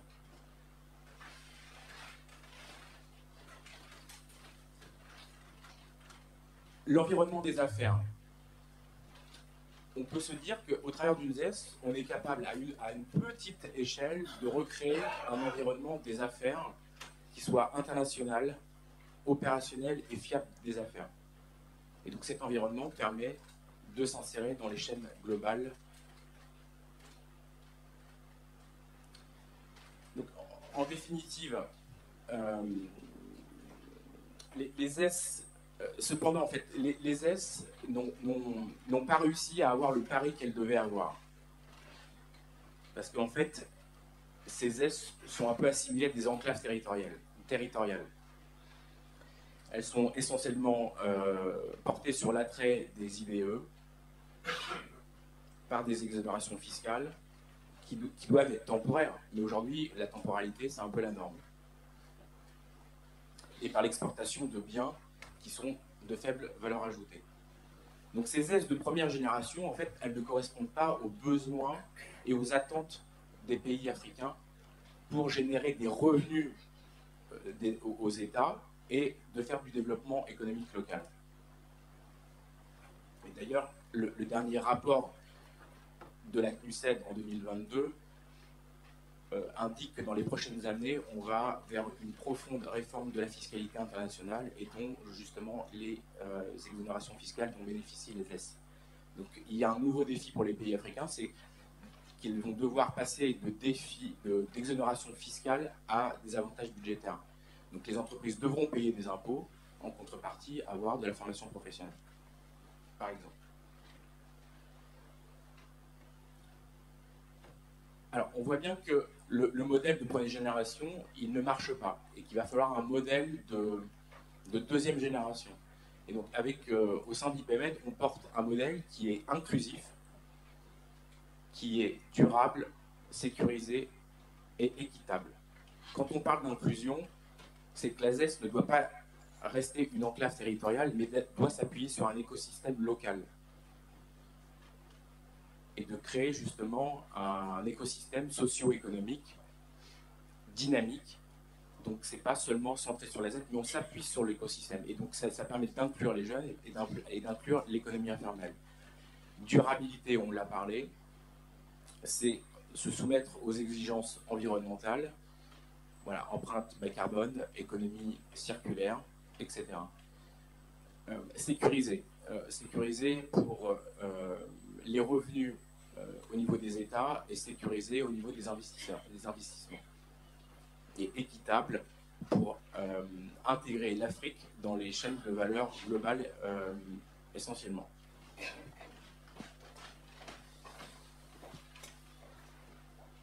En conclusion, la coopération économique plus forte pour répondre à la question, elle passe par l'intégration aux chaînes de valeur régionales et mondiales. Les S, elles permettent de recréer à une plus petite échelle un environnement des affaires et un environnement dont l'entreprise a besoin pour se développer. Et dans l'histoire des nations, il n'y a pas eu de développement sans État. L'Europe est un partenaire de premier choix pour accompagner la construction des S. Et je prendrai l'exemple en Italie. Les districts italiens jouent un rôle fondamental dans l'économie italienne, autour d'écosystèmes socio-économiques performants. Et donc l'expérience italienne des districts italiens, au travers du jumelage par exemple, peuvent inspirer l'Afrique pour accélérer son industrialisation et pour intégrer peu à peu les jeunes qui sont dans l'économie informelle. Merci.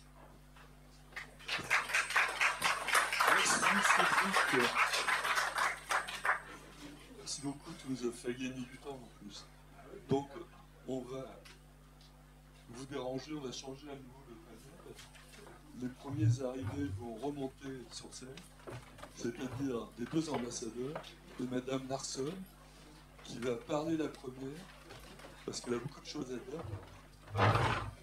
Après ce sera Alain Leroy, et enfin, ce sera vous, Madame l'ambassadeur, pour vos sentiments sur cette rencontre. Voilà. C'est pas une conclusion parce que... Allez-y. Ce n'est pas une conclusion parce que ici on ne fait pas de conclusion, vu que c'est un cycle. C'est comme une série sur Netflix. C'est perpétuel.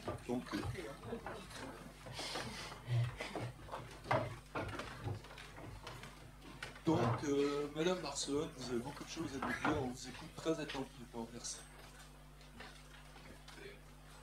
Alors, je ne vais pas pouvoir tout vous dire. Déjà, pour gérer les attentes. Vous avez mentionné le secteur privé à juste titre.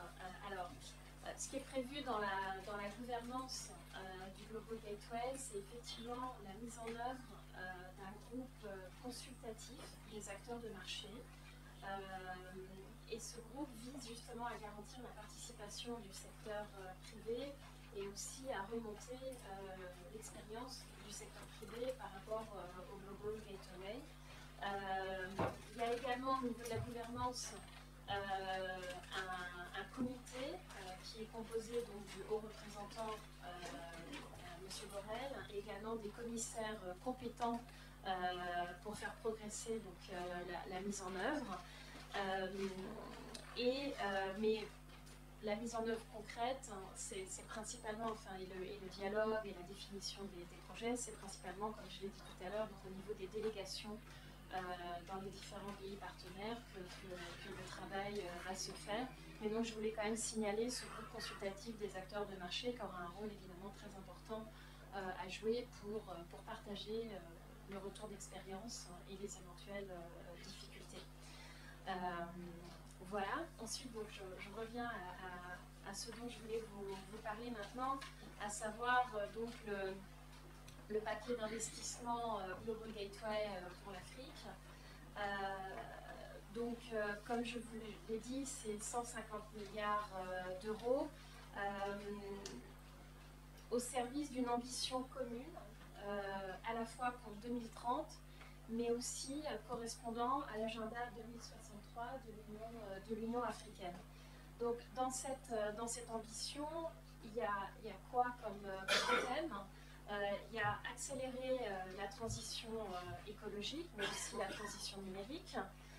Il y a accélérer la croissance durable et la création d'emplois décents. Vous avez mentionné la démographie et l'importance de la création d'emplois et de l'industrialisation. Il y a également le renforcement des systèmes de santé et il y a l'amélioration de l'éducation et de la formation. Pour ce qui est d'accélérer la transition écologique, l'ambition à l'horizon 2030, elle touche à plusieurs sujets, notamment l'énergie durable.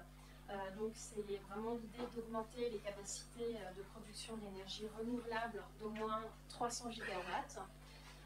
Un des projets liés à ça, c'est des projets de production d'hydrogène propre, avec un objectif là, de capacité d'au moins 40 gigawatts d'électrolyseurs d'ici à 2030.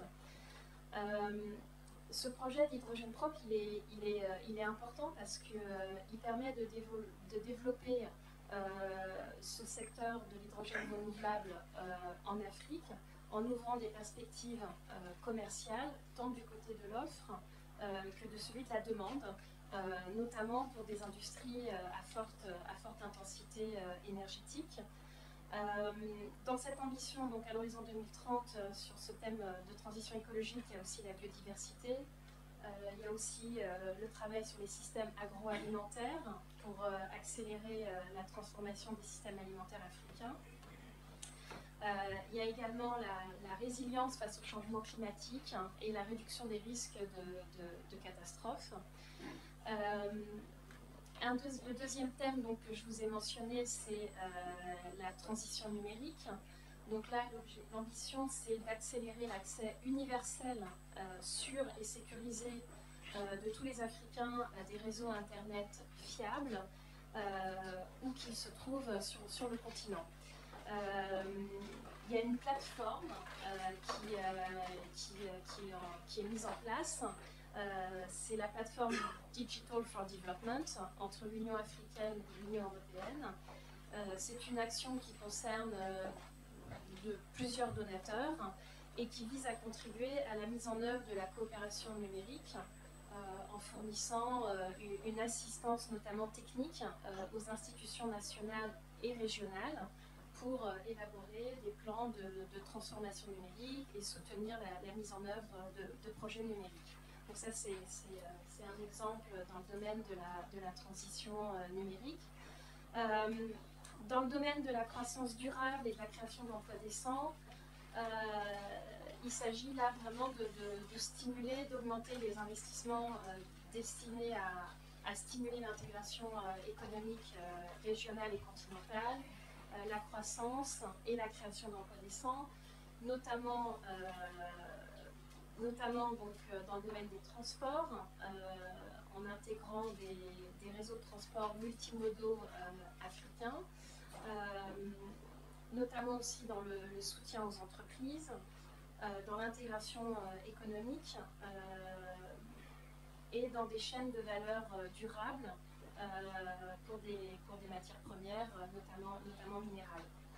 Et également, ne pas oublier, il y a une initiative aussi dans ce cadre-là, Afrique-Union européenne pour la science, la technologie et l'innovation, dont le but est d'accélérer la transition de l'Afrique vers des chaînes de valeur de l'économie axées sur l'innovation et fondées sur des connaissances scientifiques, en mettant à profit certaines applications et programmes de l'Union européenne, et notamment le programme Horizon Europe.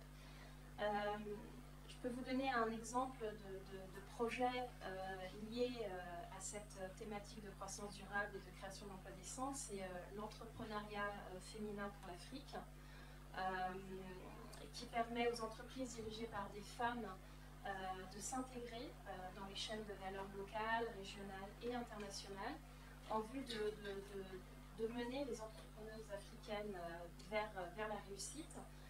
Ce programme est financé par l'Union européenne à hauteur de 20 millions d'euros et mis en œuvre avec l'Agence allemande de coopération internationale, pour illustrer aussi ce que c'est Team Europe et ce maillage d'action entre l'Union européenne, les États membres et différents acteurs. Et également la fondation Tony Elumelu. Et ça a déjà permis à 2420 entrepreneuses de bénéficier d'une formation et d'un capital d'amorçage de 5 000 $. Parmi ces 2420 entrepreneuses, 100 ont été sélectionnées en janvier 2022 afin de bénéficier d'une formation et d'un financement supplémentaire de 10 000 €.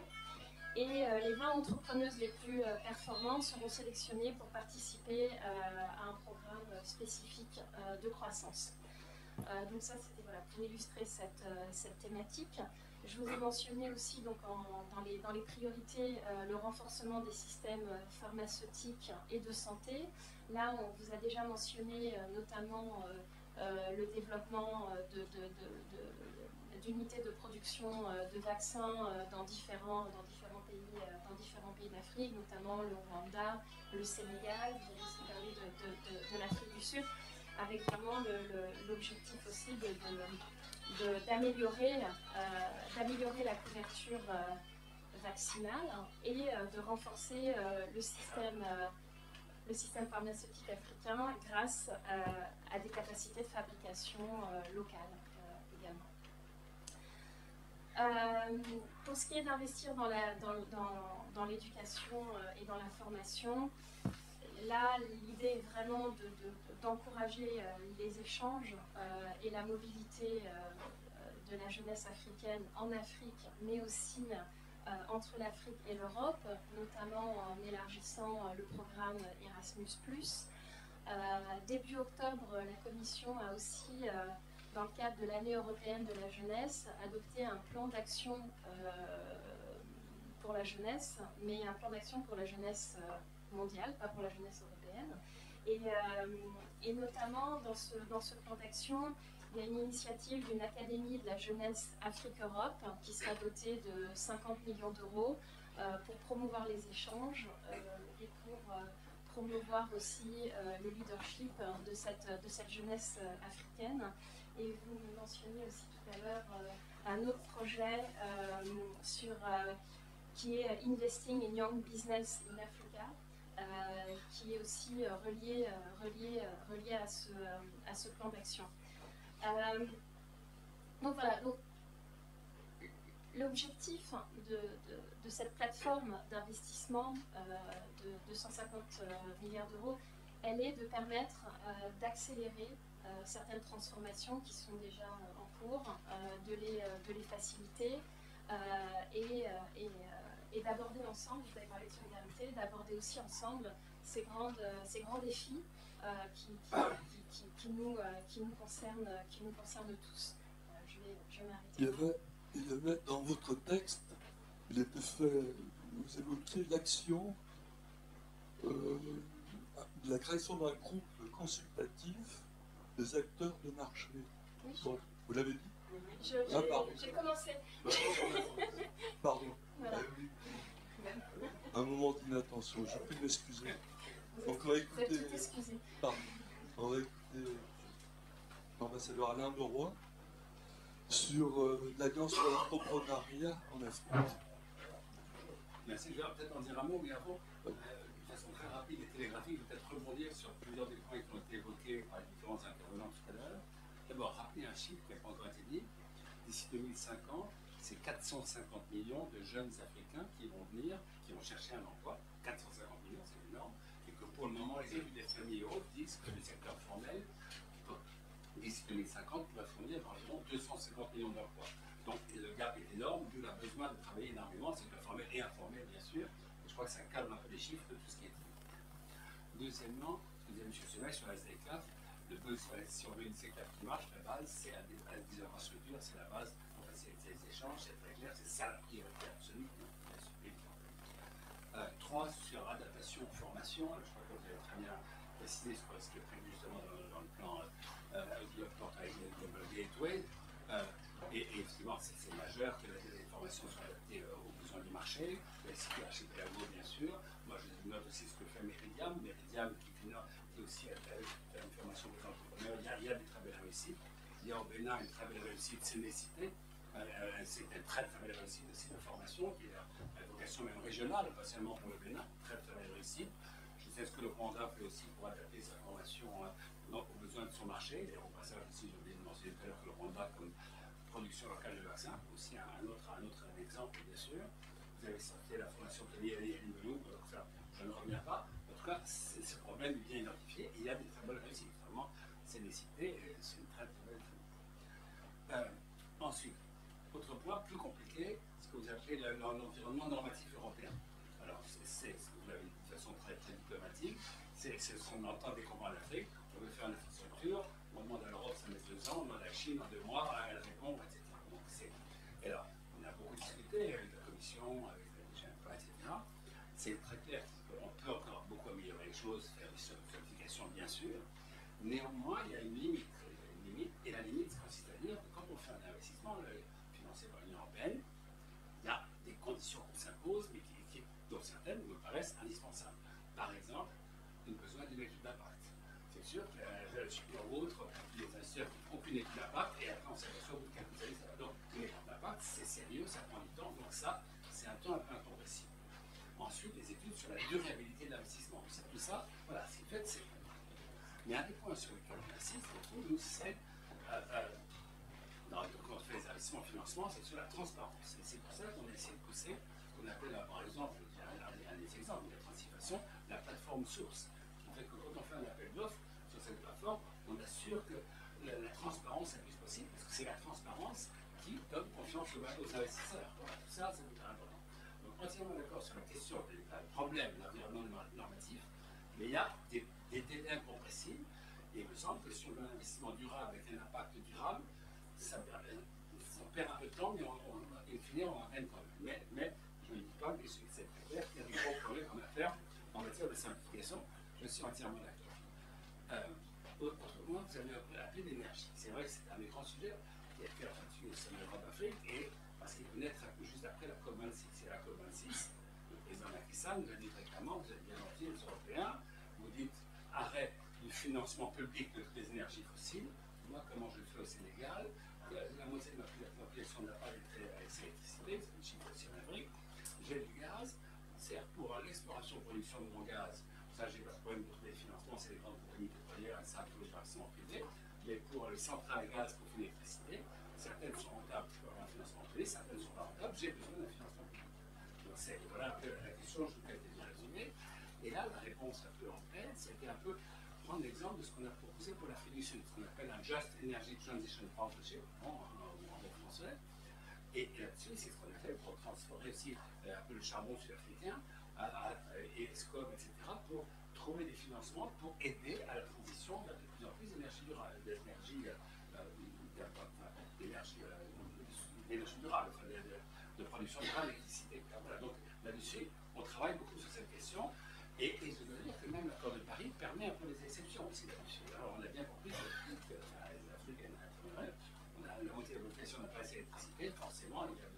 l'énergie.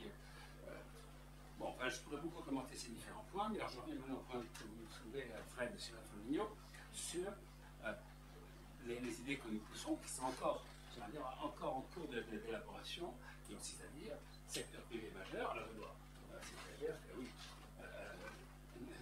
c'est plusieurs choses, c'est à la fois. Alors, vous dites que l'investissement ne va pas directement à l'entreprise, mais c'est de l'aide à l'investissement.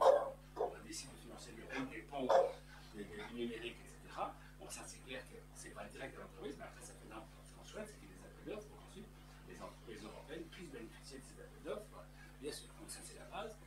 Et c'est tout à l'heure, sur l'idée des flux d'investissement, comme c'est une chose sur laquelle on travaille beaucoup, qui est comment dérisquer l'investissement privé. C'est un grand sujet sur lequel, pour le moment, on travaille pour le G20 la semaine prochaine. Donc, c'est un des grands sujets des semaines prochaines et des mois prochains, me semble-t-il. Et le dernier point, c'était sur le petit secteur privé africain. Le petit secteur privé qui consiste à dire, ce que chacun connaît, c'est que l'Afrique est un continent dans lequel la créativité en matière de création d'entreprises par des jeunes et start-up est la plus forte, une créativité extrême. Simplement, une grande partie de ces jeunes créateurs ont beaucoup de mal à trouver du financement. Les banques locales n'assurent pas le financement de ça. Donc, c'est comment trouver des solutions pour améliorer le financement. Alors, des grandes entreprises, c'est toujours plus facile, mais des petites entreprises qui ont moins accès au marché financier et en particulier ou des banques locales qui ne sont pas capables, comment faire?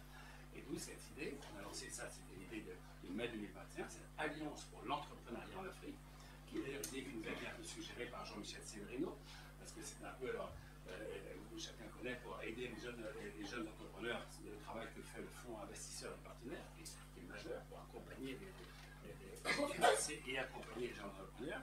Mais il faut aller plus loin. Donc, cette alliance pour l'entrepreneuriat que nous avons créée avec la SFI, donc la filiale du secteur privé de la Banque mondiale, pour parcours, bien sûr, la Commission européenne et beaucoup d'autres.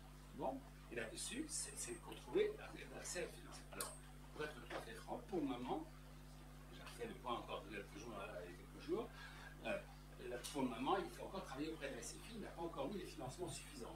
Le principe est là, mais pour le moment, ça n'est pas encore suffisamment opérationnel, me semble-t-il. Mais l'idée me paraît très bonne, mais il y a encore du travail à faire. Voilà, et là-dessus, j'ai l'impression que chacun sera voilà, pour le parcours très intéressé, et d'autres sont très intéressés. Et deuxièmement, le lien avec ça, le financement privé, vous en avez dit un mot, je vais reprendre ce que j'avais dit, c'est Invest in Young Business in Africa, c'est une idée similaire, poussée par la Commission européenne, j'aime pas, comme nous avons fait l'idée, c'est-à-dire comment on pourrait aider ces petites entreprises à financer. Et alors là, on a les détails avec les membres du secteur, ceux qui ont besoin, au contraire, un bloc conseil qui ont besoin de jusqu'à 200 000 euros, puis après, entre 200 000 euros et 5 millions d'euros, comment s'adresser à ce petit secteur. Voilà, ce sont les secteurs sur lesquels on travaille. La Commission européenne, la SFI, Pro Parcours et beaucoup d'autres acteurs pour s'assurer que la dynamisme du secteur privé africain, et là, je pense que c'est aussi le petit secteur privé africain, des jeunes entrepreneurs, hommes et femmes bien sûr, puissent trouver un accès au financement. Voilà, on travaille dessus, et les délégations de l'Union européenne, par exemple, sur le dessin de business africain, vont être à la charge pour répondre aux demandes des jeunes entrepreneurs, voilà, de même que bien sûr les représentants de la Banque mondiale sur place et aussi le parcours bien. Merci, merci Anna. En tout cas, on comprend qu'il y a un immense chantier un peu partout, que ce soit en France, que ce soit à la Commission, y compris la Commission parisienne, et en Afrique.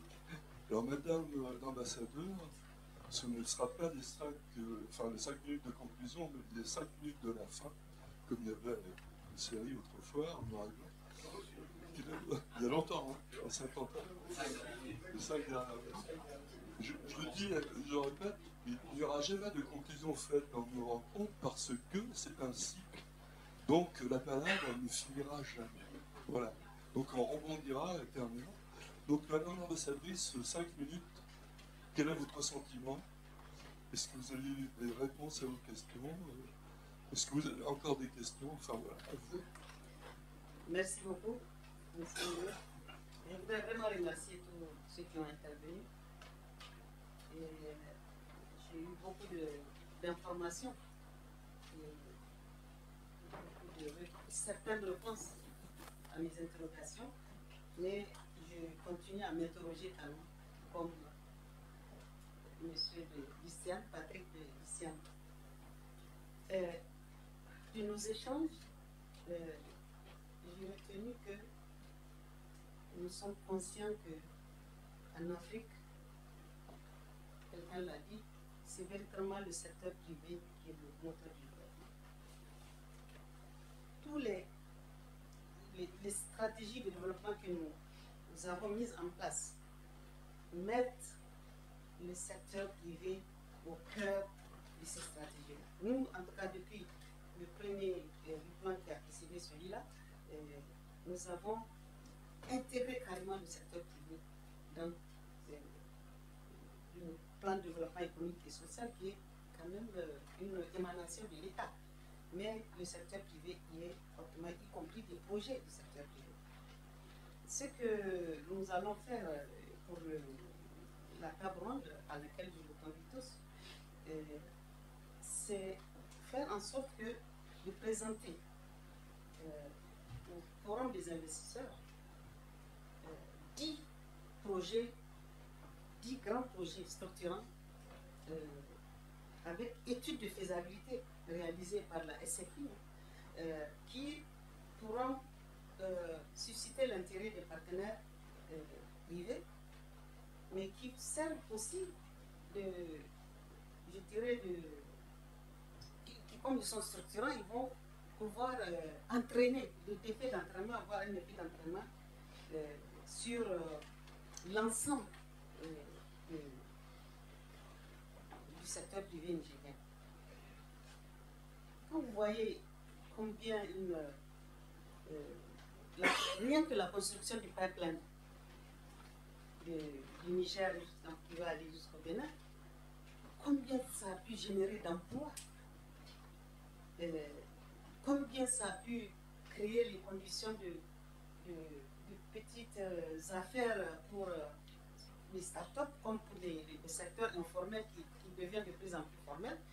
Donc, vous pouvez imaginer que ces projets structurants sont essentiels pour les pays qui veulent accélérer leur développement. Nous, il s'agit pour nous d'accélérer le développement, mais comment le faire?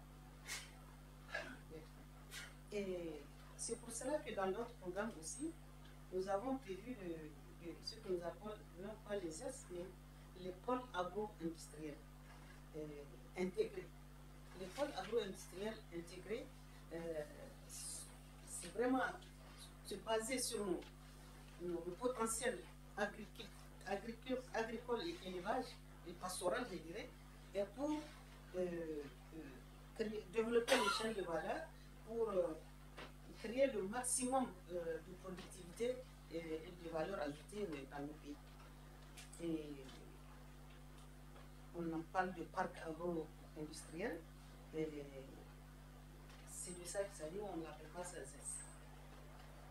Mais tout ceci, tout le pays, en tout cas, crée les conditions pour accueillir, pour d'abord développer leur propre secteur privé et accueillir aussi les investissements indirects étrangers, créer les conditions favorables pour développer. Nous faisons tout pour améliorer le climat des affaires, nous faisons tout pour faire en sorte que les infrastructures soient améliorées, que l'énergie puisse être améliorée, etc. Nous sommes là en train de créer les conditions pour que les facteurs de production répondent au rendez-vous des éventuels investisseurs. Mais en écoutant tout ça, en écoutant ce que vous laissez, mais qui m'a beaucoup conforté dans ma position, c'est qu'il y a un décalage. Il y a un décalage entre ce que nous envisageons, bien sûr, on fait le programme selon nos priorités. Comme vous l'avez dit, d'ailleurs, il ne s'agit pas de venir dire c'est comme ça que vous devrez faire. Non, maintenant, c'est fini cette époque. Maintenant, les pays africains, ils définissent leur stratégie, ils les valident eux-mêmes d'abord et ils les valident aussi avec leurs partenaires, bien sûr, stratégiques. Tout ceci est clair, tout ceci est net, mais il se pose un problème, puisque je suis bien placé pour le savoir, parce que j'ai dirigé l'ancien plan de développement social du Niger, mais c'est à la mise en œuvre que nous va passer. entre les promesses et les réalisations. C'est vraiment à ce moment à ce niveau que nous avons un problème. Parce qu'on dit accélérer le développement, accélérer l'industrialisation, accélérer la transition énergétique, accélérer la transition écologique et tout ça. Mais comment? Il faut des financements. Il faut des financements. Il faut que nous puissions, comment dirais-je, dans le cadre de cette nécessité d'accélérer, créer des conditions pour que les pays africains puissent accéder à ces financements. Il ne s'agit pas comment on appelle ça, comment on appelle ça, de dire voilà comment ça va se passer, et puis après pour accéder au financement ça devient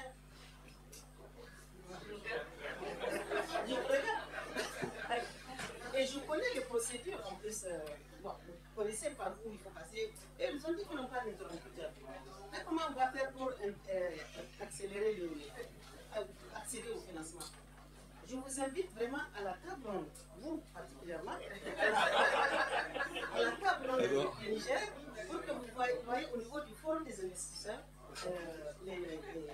toutes les garanties que le Niger offre pour permettre aux investisseurs de profiter des opportunités que nous offrons. Donc, le mot de la fin, il faut que ce soit nous, que ce soit ceux qui nous accompagnent sur le plan d'appui, que ce soit sur le plan financier, il faut que nous passions à l'action. Il ne s'agit plus de faire des réflexions, il faut maintenant passer à l'action. Merci beaucoup.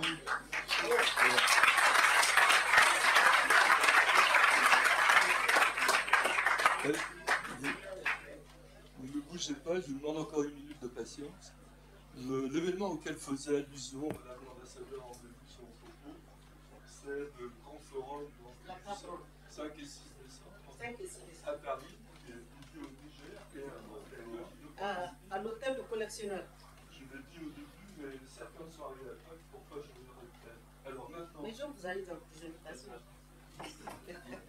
Recevez une invitation que je mets aux coordonnées à disposition de l'ambassade.